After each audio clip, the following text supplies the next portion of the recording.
नमस्कार, मी देविका तुमचं माझ्या या चॅनलमध्ये खूप मनापासून स्वागत करते।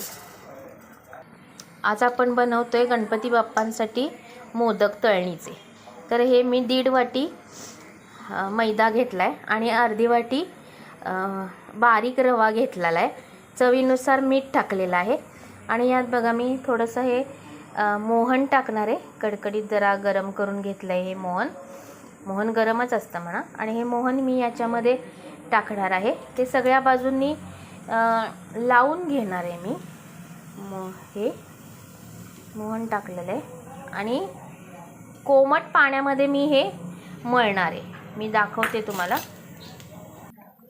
हे बघा, हे कसं, हे बघा, याच्यात मी आता कोमट पाणी टाकणार। एक संघ गोळा बनवून घेणार आहे।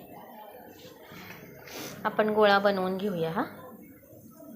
हे बघा, हा मी डो बनवून घेतला आहे।